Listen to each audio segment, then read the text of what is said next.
It's sweeping the nation. It's sweeping the nation. From Muhlenberg County to the great Northwest. Everybody's doing that crystal meth. Oh, yeah. Crystal meth in the afternoon. For you Mexican Americans out there, you know.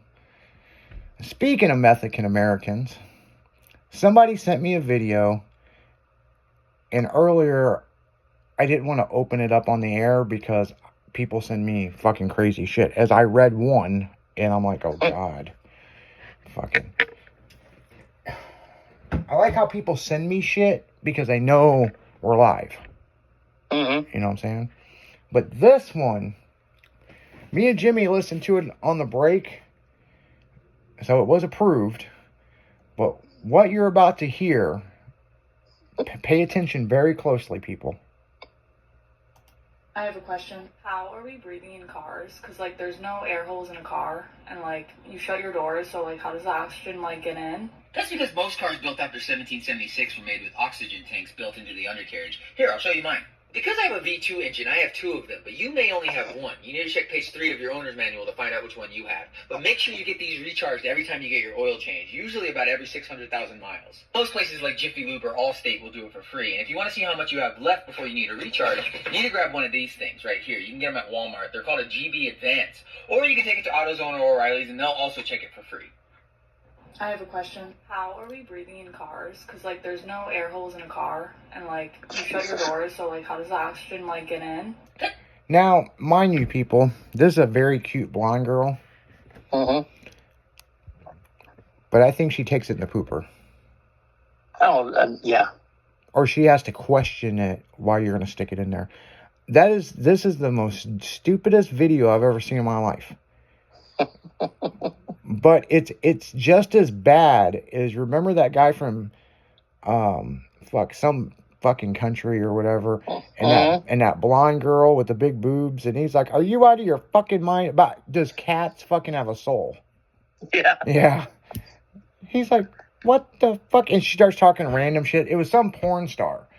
But it was like the stupidest. I've met that girl before, and she wasn't very bright. Like, and she really didn't play like that. She really is dumb as fuck. Like, I don't think she graduated the 6th grade. Well, you know, we live in the Midwest. We get a lot of snow here. Yeah. So there was a blonde, and she's following a state truck. She comes up on a stoplight. She jumps out of her car, runs up, knocks on the door of the state truck. Okay. He rolls down his window. She says, sir, do you know there's stuff coming out of the back of your truck? And he's like, okay, thank you. She runs back to her car and gets in it. The next stoplight, she does the same thing. She gets out of her car, runs up, knocks on the truck. He opens his window, and she said, sir, do you know there's stuff coming out of the back of your truck? And he said, yes, you told me that at the last light. Okay. So she goes back, runs and gets her car. Third light comes up, and she runs up, and she says, sir, do you know there's stuff coming out of your truck? And he goes, ma'am, are you aware this is a salt truck? Dumb bitch. She's probably like, well, what are you salting? Yeah. Saltine crackers? Yeah, fucking, my God. Like, I laughed my ass off first time I heard that joke. Man, were you aware this is a salt truck?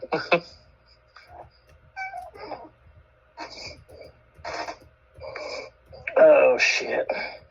yeah. Now, people in California wouldn't get that joke. Well, unless they were up in the mountains. But then again, a lot of fucking people in California don't get any jokes. No. Like they're Well, a lot of states don't use salt either. No, they use like that. No, you're right. In California, I only think it's like up by Big Bear that they use salt. I think everywhere else they use that B2 juice or something. I know some states just use coal ash and sand, and that shit ain't worth a fuck. Yeah. It don't melt anything. It just gives you a little bit of traction. Dude, I'll tell you this, man. No shit.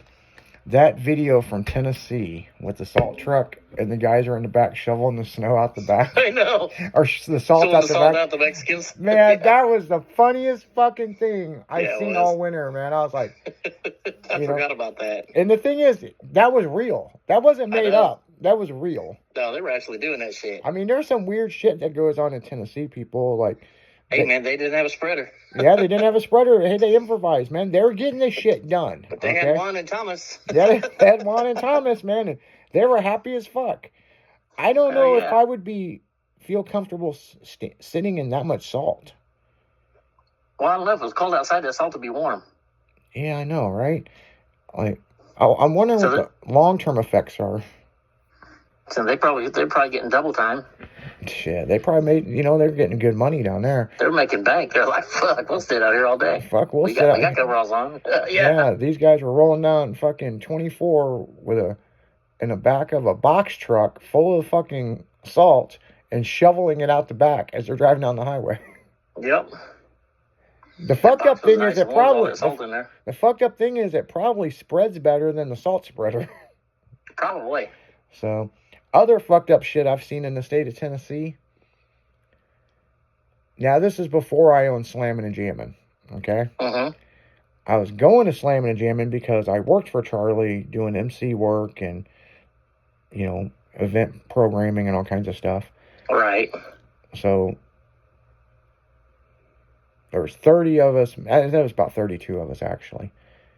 Mm-hmm. And I had to piss. So I stopped at a rest area, did my business, and was catching up with everybody.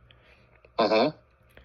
And what had happened next, I can't even fathom. I get pulled over by the police driving a fucking VW Bug.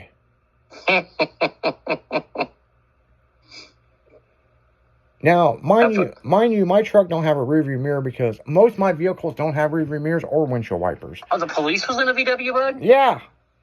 Oh, I thought you meant you was. No, I was in my fucking, the purple truck with all the graphics on it. Mm-hmm. The one I generally trailer everywhere, but I decided to drive it to fucking Slammin' and Jammin'. Which, by the way, Meth Head Ted drove it on the way back. And he hit the wrong switch and drugged the fuck out of it at this rest area. Oh, shit. I mean, it.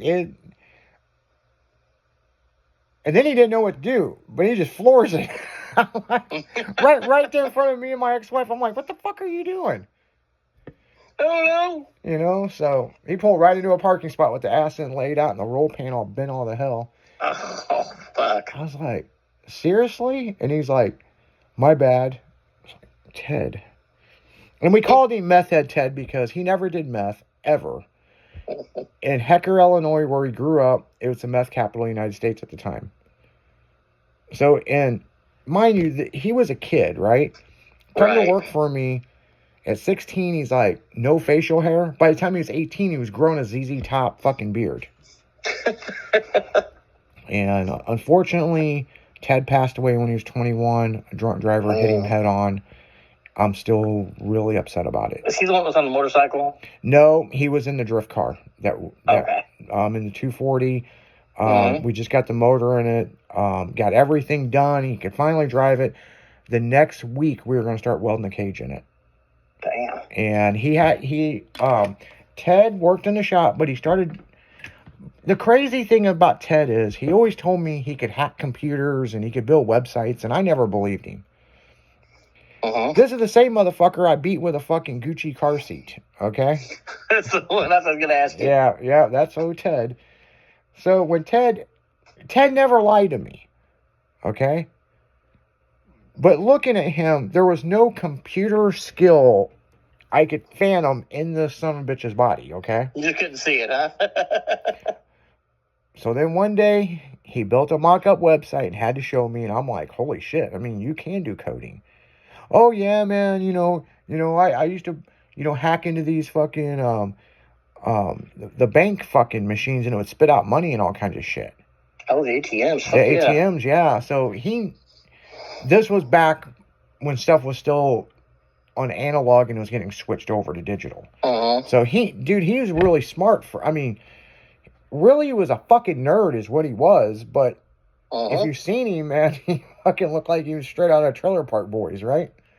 Yeah. And so, yeah, it was the one and only time I let him take my laptop home, and I said, whatever happens, you guard this motherfucker with your life. And a drunk driver hit him with an underage girl. The girl's giving him head and got her head stuck. And when she yanked back, the steering wheel turned. They were on a straightaway and hit Ted. And this is the part I don't like to talk about, but from our knowledge, and this is what the coroner told me, because, you know, when all the police and shit that was there, he was in the passenger, his body was over the laptop on the passenger side. Oh, shit. And it has fucked me up to this day that he reached over, he knew he was going to get hit head on, and he reached over in the passenger side and tried to protect my laptop. And so, I don't normally ever talk about this story because it really bothers me. Right. The kid was 21. He stayed late to show me what he'd done to the website. And I was on the phone, and I said, I'll be with you in a little bit. And he was supposed to leave at 5. He showed me about 5:15. I didn't talk to him until 9 o'clock. So if I would have fucking talked to him when I said, give me a minute, he would still be with us. Damn it. So he's also the reason why we got connected with the Gathering of the Juggalos. Oh, yeah? He's a huge, huge Cottonmouth Kings and ICP fan. And he went to Pops and gave Violent J one of our DVDs. Oh. And they had actually seen our shit before. And he goes, that's my boss. And, you know, here, call, and blah, blah. Well, they got back from being on tour, and they called me, and Ted just passed away. Oh. You know, I had to go get my property out of his car. It was very hard for me, you know. Right. Then a couple days later, I got a call from Violent J, and I thought it was a fucking prank. Yeah. So yeah. Sexiest voice I ever heard. Call this number back and ask for Jay. I'm serious. This ain't a prank. I'm like, yeah, whatever. So I wrote the number down. I waited about 30 minutes, called them. They were like, Psychopathic Records, how can I help you? I'm like, holy shit. I'm like, yeah, I got a meeting with Jay. Is this Izzy? I'm like, yes, it is. He's been waiting. He's been anticipating your call. I'm like, what the fuck? You see their videos, and then you call their label, and they're so professional, and they sound like a phone sex operator. It took me 12 years of working with these motherfuckers to finally meet who answered the fucking phone. And trust me, she didn't look nothing like she sounded. They usually don't. Yeah. She's a nice girl, though. Very nice girl, man. You know, very nice. Hell, I thought the second year me and Violent J was gonna he's gonna shoot me. Fucking his wife wouldn't fucking keep her hands off me. Oops. So, yeah. Oh, Sugar Slam. Slam. Yeah. Yeah, good times, man. I mean, I got a lot of respect for the Juggalos. Whoop, whoop. So, yeah. Good people, man. Misunderstood as a motherfucker. Oh, yeah. There's a lot of that. I was down there at the Gathering when Otila Tequila pissed off the crowd, and they chased her through the fucking show. And she locked herself in a porta potty, and they tipped over the porta potty and then hooked it to a fucking lifted truck and was dragging the porta potty with her in it. I wonder how that video ended up on TMZ. I don't know. I always wondered. Because only so many people had permits to film the show. And of course, they all asked me. I'm like, I don't know, man. I mean, I heard about it. Like, is that poor girl okay? You know, they tried to kill her. They told me at the very first time I made an appearance, either they're going to like us or fucking hate us. And if they hate us, there's nothing we can do to save you. I mean, matter of fact, we had to ask the DEA that had roadblocks on how to get to this place. And they said, well, we could take you up the hill, but there's a certain point where we can't go any further and you're on your own. If something happens in there, we can't save you. And I'm like, Man, people are just blowing this up, man. Whatever. Yeah. Went up there, and there was 1 million fucking people in the middle of nowhere in the woods. The fucking promo video is 45 minutes long of who's going to be there. I'm like, holy shit. But they treated us good, man. I mean, they always treated us good.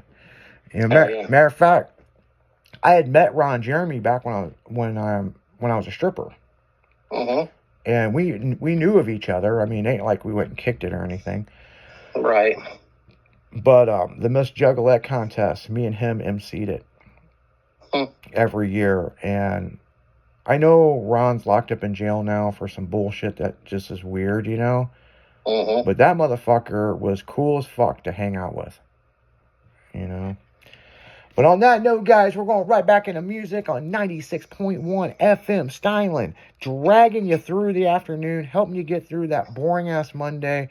And guess what? I'll give you some good news. Tomorrow's Taco Tuesday, man. So hang in there, man. We'll be right back.